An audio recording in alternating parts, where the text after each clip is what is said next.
السلام علیکم ناظرین. اسلام آباد کے اندر جہاں کچھ خبریں ایسی بھی ہیں کہ شاید آج شہر اقتدار کو دوبارہ سے بند کر دیا گیا ہے، سیل کر دیا گیا ہے. جماعت اسلامی نے جو ڈیڈ لائن دی ہوئی تھی اس حوالے سے بھی کچھ خبریں ہیں، وہ بھی آپ کو اگلے ویلاگ میں بتائیں گے. لیکن اسلام آباد میں ایک بڑی امپورٹنٹ علماء مشائخ کانفرنس تھی آج.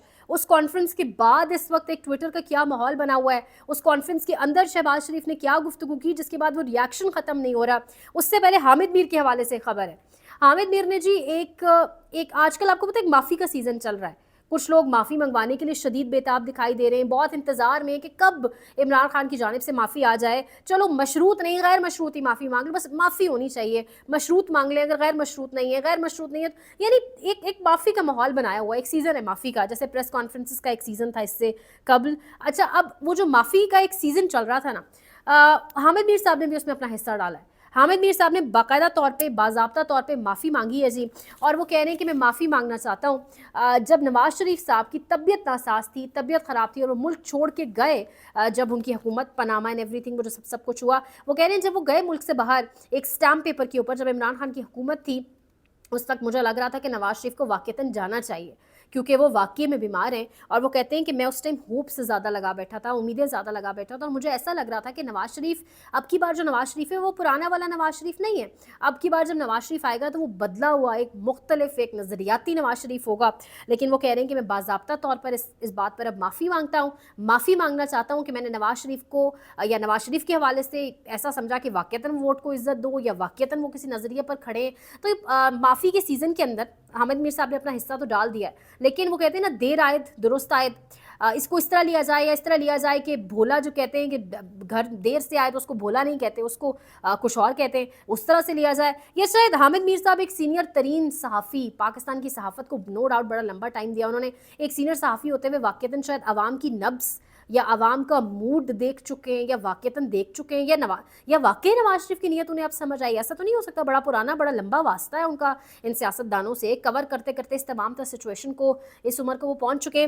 بہرحال معافی انہوں نے جی مانگ لی ہے، اور وہ کہہ رہے ہیں کہ میں معافی مانگنا چاہتا ہوں کہ نواز شریف واقعتاً کسی بیماری کے تحت، یا واقعتاً وہ علیل تھے، یا ایک میڈیکل النس کا جو ایک انہوں نے ایک آڑ تھی اس کے تحت وہ گئے، تو وہ واقعی ایسا تھا. بہرحال شہباز شریف صاحب کا جی خطاب سامنے آیا. شہباز شریف صاحب کہہ رہے ہیں کہ سپہ سالار نے قرآن کی روشنی میں جو جامع اور ایمان افروز گفتگو فرمائی ہے وہ ہم سب کے لیے مشعل راہ ہے. سپہ سالار نہ صرف حافظ قرآن ہے بلکہ قرآن کا نور ان کے دماغ اور دل میں رچا بسا ہوا ہے.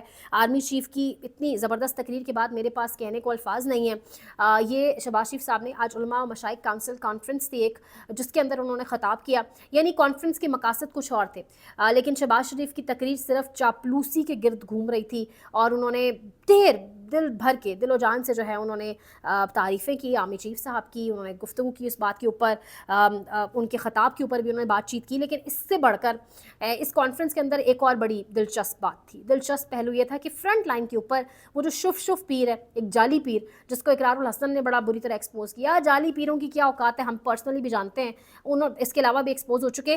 اس جعلی پیر کو فرنٹ لائن پر بٹھایا گیا، بالکل پہلے نمبر کے اوپر کرسی کے اوپر وہ موجود تھا اور دانت نکال رہا تھا. یعنی اقرار الحسن صاحب کا ٹویٹ میں آپ کے سامنے رکھ دیتی ہوں کہ وہ اس حوالے سے کیا کہہ رہے ہیں. کہہ رہی معصوم بچوں کا قاتل حق خطیب عرف شف اگر علماء و مشائخ کانفرنس کی پہلی صف میں کھڑا دانت نکال رہا ہے تو اس کانفرنس شف کو بلانے والی حکومت اور شف کی سرپرستی کرنے والی ریاست کی اوقات کا اندازہ خود لگا لیجئے.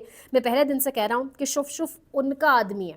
اس کا ساتھ ساتھ یہ ویڈیو بھی دیکھیے گا اور لوگوں کا ریاکشن بھی میں آپ کے سامنے رکھوں. ایثار رانا صاحب کہہ رہے ہیں کہ شہباز شریف کو تقریر کرتے ہوئے دیکھا، وہ جس انداز سے تعریفوں کے پل باندھ رہے تھے مجھے تو لگ رہا تھا فرط جذبات نے میری جند میری جان نہ گانا شروع کر دیں. سپہ سالار تو بہت بڑا عہدہ ہے. فروخ درانی صاحب کہہ رہے ہیں وزیر اعظم کے کانوں میں وردی والے کسی بھی رینک کے آفیسر کی کسی ایشو کے بارے آواز پڑے تو کہتے ہیں اس کو نوٹ کر لیں، پی ایم ہاؤس کے کسی عہدیدار سے یہ پوچھ سکتے ہیں. بشارت راجہ صاحب کہہ رہے ہیں شہباز شریف نے تو آج بوٹ گلے سے ہی لٹکا لیا. حماد اظہر صاحب کہہ رہے ہیں height of desperation using religion, gathering a few Maulvis in a room, thinking it will abate public anger, and a comical speech by the puppet PM on top of that. Every dying fascist regime becomes a comedy in its last days. کہہ رہے ہیں جی کہ desperation اس سے دکھائی. یعنی آپ اندازہ لگائیں علماء مشائخ کانفرنس، اور اس کے اندر اس حد تک ایک فیکٹر جس کو ٹویٹر پر لوگ چاپلوسی فیکٹر کہہ رہے ہیں، اس حد تک یعنی واقعتاً کوئی ڈر خوف ہے. ایک ڈر خوف ہے کہ خدا نہ خواستہ بنگلہ دیش والے حالات ہو جائیں. وہاں تو 45 منٹ دیے تھے آرمی چیف نے وہاں کی وزیر اعظم کو, یہاں کی آرمی چیف 45 منٹ بھی دیں گے. وہ ایک مکھن لگانے کی, ایک یس باس کرنے کی کوشش کی جا رہی ہے. یہ پالش ویسے نہیں ہے. یہ جو اتنے بوٹ پالش ہو رہے ہیں, لوگوں نے یہاں تک لکھا ہے کہ ایک ہی بوٹ ہے شہباز شریف صاحب, کتنی مرتبہ اس کو صاف کریں گے. پالش کی سپیڈ سے اندازہ ہو رہا ہے کہ حالات ہاتھ سے نکل رہے ہیں. سمینہ پاشا صاحب, شعیب انکل کو پالش کی نئی ڈبیا تو نکال کر دینا. وسیم عباسی صاحب, شہباز شریف صاحب نے تو آج انتہا کر دی. وہ بھی یہی کہہ رہے ہیں, یعنی وہ صحافی جن کا تھوڑا سا ایک جھکاؤ ٹلٹ حکومت کی جانب ہے, یا وہ صحافی جن کا جھکاؤ عمران خان کی جانب ہے, ہر کوئی اس کو ایک مزاح کی نظر سے دیکھ رہا ہے. اس کے ساتھ ساتھ محمد فیصل صاحب کہہ رہے ہیں وزیر اعظم صاحب آپ چاہے جتنا عمران خان کو برا کہیں اور جتنی آرمی چیف کی تعریف کریں, کوئی فائدہ نہیں ہوگا. جب اللہ کی طرف سے حکم ہوا تو جنرل وقار اس زمانے تو 45 منٹ دیے تھے, جنرل عاصم منیر آپ کو 45 سیکنڈ بھی نہیں دیں گے. قمر میکن صاحب کہہ رہے ہیں پالش پالش پالش پالش. بھائی پالش ہے کیا؟ احمد وڑائد صاحب کہہ رہے ہیں وزیر خزانہ صاحب پالش پر ٹیکس بڑھائیں, ضرورت سے زیادہ استعمال ہو رہا ہے. یہ حالات ہو چکے ہیں جی پاکستان میں اس ٹائم. ایک بڑی کانفرنس, ایک بڑی بیٹھک, ایک ایسی بیٹھک جس کا مقصد کچھ اور ہونا چاہیے تھا. اس فرنٹ لائن پہ ایسے لوگ موجود تھے جس کے حوالے سے اقرار الحسن صاحب نے بھی طرف اشارہ کیا, اور اس کے بعد اب ایک کرٹیسزم جو شہباز شریف صاحب کے اوپر آ رہا ہے وہ میں نے آپ کے سامنے رکھا ہے. بنگلہ دیش والے حالات کہا جا رہا ہے کہ پاکستان میں شروع ہونے جا رہے ہیں. پاکستان میں باقاعدہ طور پر طلبہ کی جانب سے اعلانات کیے گئے, خاص طور پہ KPK کے اندر. کیا پاکستان کے اندر بھی کوئی اسٹوڈنٹس پروٹیسٹ کے نام پر کوئی بڑی پروٹیسٹ شروع ہونے جا رہی ہے؟ اس کی تفصیلات اگلے ویلاگ میں آپ کے ساتھ شیئر کریں گے. اپنا بہت خیال رکھیں. سپورٹ کریں ان کا بہت شکریہ.